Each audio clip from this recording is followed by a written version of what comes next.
ہماری زمین اکلوتا ایک ایسا پلینٹ جس پر بستی ہے زندگی۔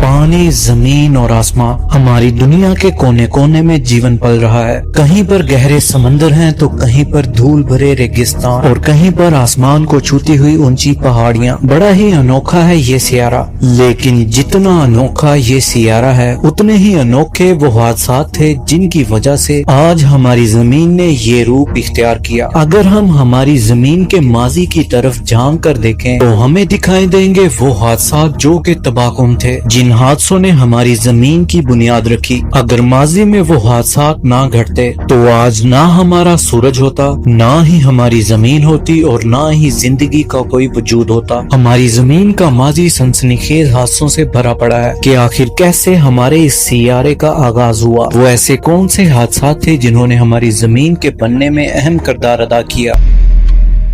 آج سے قریب 460 کروڑ سال پہلے ابھی جو تصویر آپ اپنی سکرین پر دیکھ رہے ہیں وہ ایک نیبولا کی ہے۔ نیبولا ایک بہت بڑا بادل ہوتا ہے جو کہ گیس، ڈسٹ اور چھوٹے چھوٹے پارٹیکل سے مل کر بنا ہوتا ہے۔ یہ کوئی عام بادل نہیں بلکہ یہ گھر ہے تاروں کا جو کہ ہزاروں نوری سالوں میں پھیلا ہوتا ہے۔ آج ہمارا سیارہ ارتھ، میں، آپ اور آپ کے ارد گرد ہر زندہ دکھنے والی چیز آج سے اربوں سال پہلے اسی طرح کے ایک بہت بڑے بادل میں گیس اور دھول کے روپ میں موجود تھے۔ پھر آگے چل کر ان گیس اور دھول کے بادلوں سے ہمارا سورج، پلینٹس، ایسٹرائیڈز، زمین اور اس پر بسنے والی زندگی، یہ سب بننے والے ہیں۔ انہی بادلوں میں ایک نہ دکھنے والی طاقت چھپی ہوئی ہے جو ان گیس اور دھول کے بادلوں کو ہماری آج کی دنیا میں بدل دے گی، اور اس نہ دکھنے والی طاقت کا نام ہے گریوٹی۔ وہی گریوٹی جس کی وجہ سے سیب زمین پر گرتا ہے، وہی گریوٹی جو ہمیں زمین سے باندھے رکھتی ہے، اور اسی گریوٹی نے ہماری زمین کو تعمیر کیا۔ آپ یہ بول سکتے ہیں کہ اگر گریوٹی نہ ہوتی تو ہماری دنیا کبھی نہ بنتی۔ گریوٹی کی وجہ سے گیس اور دھول سے بنا ہوا یہ سولر نیبولا سکڑنے لگا۔ پھر اسی طرح یہ پروسیس اگلے 1 کروڑ سالوں تک یوں ہی چلتا رہا۔ اسی دوران ایک حیرت انگیز حادثہ پیش آتا ہے۔ اس کلاؤڈ سے بہت دور موجود ایک تارے میں سپر نووا دھماکہ ہوتا ہے جس کی شوک ویو نے اس کلاؤڈ میں ہلچل پیدا کر دی۔ یہ بادل اس شوک ویو کی وجہ سے گھومنے لگتا ہے۔ گزرتے ہوئے وقت کے ساتھ ساتھ جیسے جیسے گریوٹی کی وجہ سے یہ کلاؤڈ سکڑ رہا تھا، ویسے ویسے اس کلاؤڈ کی گھومنے کی سپیڈ تیز ہوتی جا رہی تھی۔ بہت ہی زیادہ تیز گھومنے کی وجہ سے اس کلاؤڈ نے ایک ڈسک کی شیپ لے لی، اور اس ڈسک کو پروٹو پلانیٹری ڈسک بولا جاتا ہے۔ گریوٹی کی وجہ سے اس ڈسک میں موجود زیادہ تر میٹر اس ڈسک کے سینٹر کی طرف دبتا جا رہا تھا، جس کی وجہ سے اس ڈسک کے سینٹر میں پریشر اور ٹیمپریچر دونوں ہی بڑھتے جا رہے تھے۔ پھر کروڑوں سالوں کے پروسیس کے بعد اس ڈسک کے سینٹر میں ایک تارے کی پیدائش ہوتی ہے جسے ہم سورج بولتے ہیں۔ سورج کے بننے کے بعد ابھی بھی یہ ڈسک سورج کے چاروں طرف تیزی سے گھوم رہی تھی۔ آج سے 4.5 ارب سال پہلے ہماری زمین اور نظام شمسی کے سارے سیارے ہمارے سورج کے گرد گیس اور دھول کے روپ میں چکر لگا رہے تھے۔ دھیرے دھیرے دھول کے یہ ذرے آپس میں جڑنے لگے، اور پھر اگلے لاکھوں سالوں تک یہ پروسیس ایسے ہی چلتا رہا، اور دھیرے دھیرے یہ پارٹیکلز آپس میں جڑ کر بڑے بڑے آبجیکٹس میں بدلنے لگی۔ جیسے جیسے یہ آبجیکٹ بڑے ہوتے جا رہے تھے ویسے ویسے ان کی گریوٹی بھی بڑھتی جا رہی تھی، جس سے یہ آبجیکٹس اور تیزی سے ڈسک میں موجود گیس اور دھول کو اپنے اندر کھینچتے چلے جا رہے تھے۔ آپ یہ بول سکتے ہیں کہ یہ آبجیکٹ ویکیوم کلینر کی طرح سورج کے ارد گرد گھوم رہے گیس اور دھول کو اپنے اندر سماتے جا رہے تھے۔ یہ آبجیکٹس دھیرے دھیرے بڑھتے ہوئے سیاروں کا روپ لیتے جا رہے تھے، اور قریب 30 لاکھ سال لگے اس پروٹو پلانیٹری ڈسک سے پلانٹ بننے میں، لیکن ابھی بھی یہ پلانٹس بہت ہی زیادہ چھوٹے تھے۔ سائنٹسٹس کا یہ ماننا ہے کہ شروعات میں ہماری نظام شمسی میں قریب 100 سے بھی زیادہ چھوٹے چھوٹے پلانٹس کی پیدائش ہوئی تھی جنہیں وہ پروٹو پلانٹس بولتے ہیں، لیکن اب ہماری نظام شمسی ایک خطرناک روپ لینے والی تھی۔ نظام شمسی کے شروعاتی دور میں جتنے بھی پلانٹس بنے تھے وہ سبھی پلانٹس سورج کے ارد گرد بہت تیزی سے گھوم رہے تھے، और उन सभी प्रोटो प्लैनेट्स का ऑर्बिट अनस्टेबल था, जिस वजह से ये प्रोटो प्लैनेट्स एक दूसरे की ऑर्बिट को इंटरसेप्ट कर रहे थे, जिससे ग्रेविटी की वजह से ये आपस में टकराने लगते हैं। आपस में टकराने की वजह से इन प्लैनेट्स का साइज बढ़ता जा रहा था और आपस में टकरा टकरा कर अब निजाम शमसी में अब गिने चुने ही प्लैनेट्स बचे थे। अभी तक अर्थ से काफी प्रोटो प्लैनेट्स टकराए और इन प्रोटो प्लैनेट्स के टकराने की वजह से इतनी ज्यादा हीट पैदा हुई, जिससे हमारी जमीन पूरी तरह से उबलते हुए लावे की गेंद बन चुकी थी। लेकिन अभी जमीन पर एक और खतरनाक हादसा पेश आने वाला था। करीब मार्स प्लेनेट के साइज का एक प्लेनेट, जिसे साइंसदानों ने थिया प्लेनेट का नाम दिया है, ये हमारी जमीन की तरफ बहुत तेजी से आता है और हमारी जमीन से टकरा जाता है। साइंसदानों ने इसे जायंट इम्पैक्ट का नाम दिया। ये टकराव इतना ज्यादा खतरनाक था कि जैसे ही ये प्लेनेट जमीन से टकराया तो भारी तादाद में जमीन पे पिघला हुआ लावा स्पेस में बिखर गया और हमारी जमीन के चारों तरफ एक रिंग की शेप इख्तियार कर गया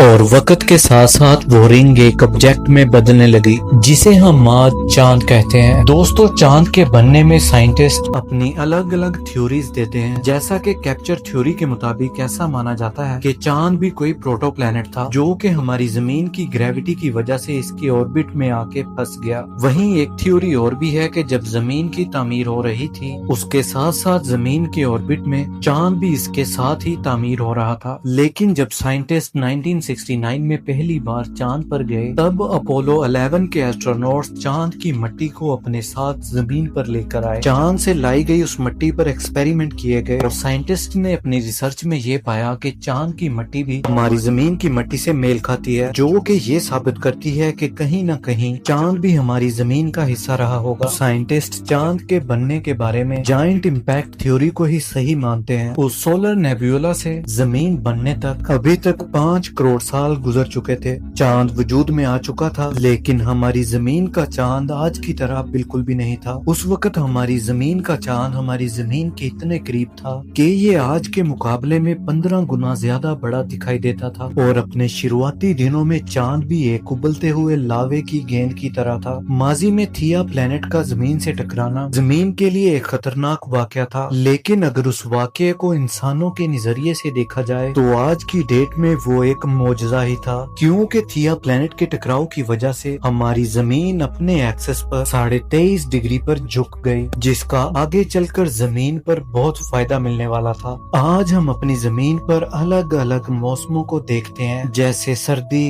गर्मी और बरसात। हमारी जमीन पर ये मौसम अपने एक्सेस पर इसी टिल्ट की वजह से बदल पाते हैं और हमारी जमीन के इस टिल्ट को चांद ही बरकरार रखे हुए है। अभी तक हमारी जमीन रहने लायक तो बिल्कुल भी नहीं थी, लेकिन अभी जमीन पर एक ऐसा वाकया पेश आने वाला था जिससे आगे चलकर जमीन पर जिंदगी का होना मुमकिन बन पाया। दरअसल जमीन पर मौजूद हल्के एलिमेंट जमीन के सतह की तरफ ऊपर उठने लगे और भारी एलिमेंट जैसे कि लोहा और बाकी के धातु हमारी जमीन के सेंटर की गहराई में जमा होने लगे। जैसे जैसे हमारी जमीन का कोर वजूद में आ रहा था, वैसे वैसे हमारी जमीन की ना दिखने वाली एक ढाल बनती जा रही थी, जिसे हम मैग्नेटिक फील्ड बोलते हैं। दोस्तों, अगर आज हमारी जमीन पे मैग्नेटिक फील्ड ना होती तो हमारी जमीन पर जिंदगी का नामो निशान भी ना होता, क्योंकि सूरज से लगातार सोलर तूफान निकलते रहते हैं, जिनमें मौजूद चार्ज पार्टिकल जमीन की तरफ गोली की तेज रफ्तार से आते हैं। लेकिन हमारी जमीन का magnetic field in charge particles को हमारी जमीन पर पहुंचने से रोकता है। अगर हमारी जमीन का मैग्नेटिक फील्ड ना होता तो ये सूरज की हवाएं जमीन के माहौल को खत्म कर देती, जमीन पे मौजूद समंदरों को सुखा देती। तो आप सोच कर देखिए कि बिना मैग्नेटिक फील्ड के क्या जमीन पर जिंदगी पॉसिबल हो पाती।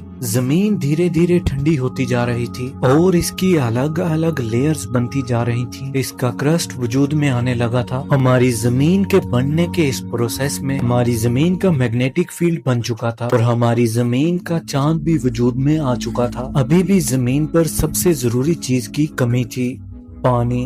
अभी तक पूरी जमीन एकदम बंजर और वीरान थी, जिस पर समुद्र तो मौजूद थे लेकिन तपते हुए लावे से भरे हुए। हमारी जमीन अपनी दूरी पर इतनी तेजी से घूम रही थी कि उस वक्त जमीन के दिन और रात सिर्फ 6 घंटे के होते थे, जहाँ पे 3 घंटे का दिन और 3 ही घंटे की रात होती थी। जहाँ पे इनर सोलर सिस्टम में रॉक प्लैनेट्स वजूद में आ रहे थे, तो वहीं आउटर सोलर सिस्टम में बड़े बड़े गैस जायंट्स वजूद में आ रहे थे, और साथ ही वजूद में आ रहे थे कॉमेट्स और एस्ट्रॉइड्स। और इन कॉमेट्स और एस्ट्रॉइड्स में मौजूद थे मिनरल्स और पानी। लेकिन ये कॉमेट्स हमारी जमीन से बहुत ज्यादा दूर एस्ट्रॉइड्स बेल्ट में मौजूद थे, जो कि सूरज के गिर्द चक्कर लगा रहे थे। इस वक्त तक हमारे सोलर सिस्टम के सबसे बड़े गैस प्लैनेट जुपिटर भी वजूद में आ चुका था। जुपिटर की ग्रेविटी इतनी ज्यादा थी कि इसने पूरे सोलर सिस्टम में खलबली मचा दी, जिसका असर हमारी जमीन पर भी होना था और हमारी जमीन को एक बहुत बड़े इम्तिहान से गुजरना था। दरअसल जुपिटर की ग्रेविटी की वजह से जो बड़े बड़े कॉमेट्स और एस्ट्रॉइड सूरज के चारों तरफ सर्कुलर पाथ में चक्कर लगा रहे थे,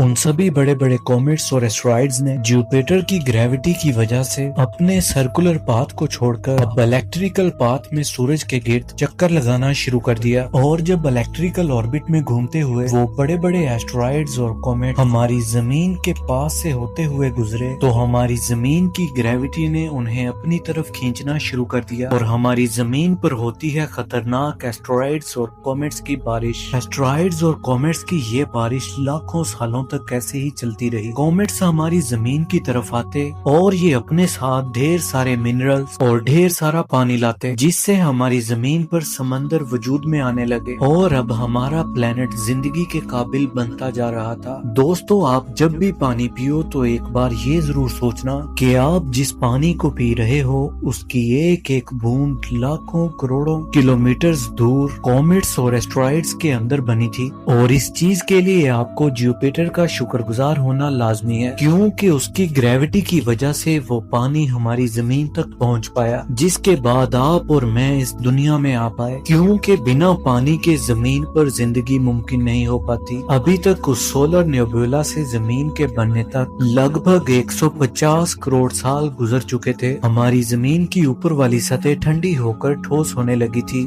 जिससे खोलता हुआ लावा और उसमें मौजूद अनगिनत गैसें हमारी जमीन की सतह के नीचे ट्रैप हो चुकी थी, जिससे लावा जमीन की क्रस्ट को तोड़ते हुए ऊपर आने लगा और जो जमीन पूरी तरह से पानी में ढकी हुई थी उसमें आतिशफिशां फटने लगे और उन्हीं से छोटे छोटे आइलैंड बनने लगे। लाखों सालों तक आतिशफिशां यूं ही फटते रहे और हमारी जमीन का माहौल पूरी तरह से जहरीला था। लेकिन पानी के अंदर एक मौजूदाती हादसा हो चुका था। पानी के अंदर एक अनमोल चीज की पैदाइश हो चुकी थी। सिंगल सेल के रूप में जिंदगी पानी के अंदर फल फूलने लगी और आज से करीब 250 करोड़ साल पहले पानी के अंदर ऐसे नायाब बैक्टीरिया की पैदाइश हुई जो कि एक गजब का वेस्ट प्रोडक्ट छोड़ने लगे। वो जीने के लिए सूरज की रोशनी और पानी में मौजूद मिनरल्स का इस्तेमाल करते और ऑक्सीजन को छोड़ते। समुद्र के अंदर ये तादाद में माइक्रो बैक्टीरिया मौजूद थे जो लाखों सालों तक ऐसे ही ऑक्सीजन को प्रोड्यूस करते रहे और धीरे धीरे जमीन का जहरीला माहौल ऑक्सीजन से भरने लगा और जिंदगी के लिए जमीन का माहौल बनने लगा। अभी से करीब 150 करोड़ साल पहले हमारी जमीन के दिन और रात 16 घंटे के हो चुके थे। अभी तक जमीन के बनने के इस सफर में 300 करोड़ साल गुजर चुके थे, लेकिन अभी भी जीवन सिर्फ पानी के नीचे सिंगल सेल के रूप में पल रहा था। वक्त गुजरता जा रहा था, लेकिन जमीन के अंदर एक कथल पुथल मची हुई थी, जिस वजह से हमारी जमीन की टेक्टोनिक्स प्लेट खिसकने लगी, जिससे हमारी जमीन में बहुत बड़ी बड़ी दरारें आ गई और ये प्रोसेस भी लाखों सालों तक ऐसे ही चलता रहा। इससे जमीन के अंदर मौजूद लावा खुले में ही उबलता रहा और इसके साथ ही जगह जगह जमीन पर वोल्केनो भी फट रहे थे। हमारी जमीन के माहौल में कार्बन डाइऑक्साइड की तादाद बढ़ती जा रही थी, जिससे हमारी जमीन पर तेजाबी बारिशें शुरू हो जाती हैं और ये भी लंबे वक्त तक चलती रहती हैं। लगातार तेजाबी बारिशों की वजह से टेम्परेचर इतना कम हो गया कि जमीन पर मौजूद पानी जमने लगा, पूरी जमीन पर बर्फ जम जाती है और हमारी जमीन आइस एज में चली जाती है और फिर लाखों सालों तक पूरी जमीन इसी तरह बर्फ से ढकी रहती है। लेकिन वोल्केनोज फटने से रुक ही नहीं रहे थे। वोल्केनो से निकलने वाली गर्मी ने जमीन पर जमी हुई बर्फ को फिर से पिघलाया। धीरे धीरे जिंदगी एक नए रूप में ढलती जा रही थी اور ہماری زمین کا ماحول اس جیون کو پالنے لائق ہوتا جا رہا تھا۔ ایک طرف زندگی خود کو وقت کے ساتھ ساتھ ایوولو کرتی جا رہی تھی، وہیں دوسری طرف ہماری زمین نئے نئے بدلاؤ سے گزرتی ہوئی آج کا روپ لیتی جا رہی تھی۔ وقت کے ساتھ ساتھ زمین کا باہری ماحول ہی نہیں بدل رہا تھا، بلکہ زمین کا انر سٹرکچر بھی بدلتا جا رہا تھا۔ زمین کی الگ الگ لیئرز بنتی جا رہی تھی۔ اوپر والی لیئر بنی کرسٹ، جو کہ 8 سے 40 کلومیٹر تک موٹی ہے۔ آپ کو بتا دوں کہ زمین کے کرسٹ کی موٹائی کانٹیننٹس پہ زیادہ ہوتی ہے اور سمندر میں ریلیٹیولی کم ہوتی ہے، اور کرسٹ کے نیچے جو لیئر بنی اسے مینٹل بولا جاتا ہے، جو کہ قریب 2900 کلومیٹر تک موٹی ہے۔ مینٹل کے نیچے موجود ہے زمین کی کور، اور زمین کی کور بھی 2 حصوں سے مل کر بنی ہے، جسے آؤٹر کور اور انر کور کہا جاتا ہے۔ آؤٹر کور لیکوڈ فارم میں ہے اور انر کور ٹھوس حالت میں ہے۔ آپ کو بتا دوں کہ زمین کے کور کا ٹیمپریچر لگ بھگ سورج کی سطح کے برابر ہے، جو کہ 6000 ڈگری سیلسیس ہے۔ اس ٹیمپریچر پر زمین کے انر کور میں موجود آئرن اور نکل کو پگھل جانا چاہیے تھا، لیکن زمین کی گریوٹی کی وجہ سے اس کے اندر اتنا زیادہ دباؤ ہے کہ 6000 ڈگری سیلسیس کے ٹیمپریچر ہونے کے باوجود بھی انر کور ٹھوس حالت میں موجود ہے۔ ماضی میں ہماری زمین پر ایسے معجزاتی واقعات ہوئے جن کی وجہ سے آج ہم اس ماحول میں سانس لے پا رہے ہیں۔ جس طرح ہماری زمین نے گیس اور دھول کے بادلوں سے بن کر وقت کے ساتھ ایوولو ہوتے ہوئے آج کی شکل لی، اسی طرح ہماری زمین پہ موجود زندگی بھی ایک سنگل سیل سے ایوولو ہوتے ہوئے ایک دکھنے والا روپ اختیار کرتا گیا۔ زندگی کا ایوولوشن زمین پر الگ الگ شاخاؤں سے ایوولو ہوا کہ الگ الگ مخلوقات نے ہماری زمین کو زندگی سے بھر دیا، اور آج ہم انسان بھی کروڑوں مخلوقات میں سے ایک ہیں۔ ہم انسانوں کا ایوولوشن بھی ایک معجزاتی واقعہ ہے کہ کیسے ہم انسان ایک سنگل سیل سے ایوولو ہوتے ہوئے آج کے انسان بنے۔ ایسے کون سے معجزاتی واقعات تھے، اگر وہ نہ ہوتے تو آج انسانوں کا اس زمین پر وجود نہ ہوتا۔ امید کرتا ہوں کہ آپ کو ویڈیو انٹرسٹنگ اور انفارمیٹیو لگی ہوگی۔ اسی کے ساتھ مجھے دیجیے اجازت۔ Good bye.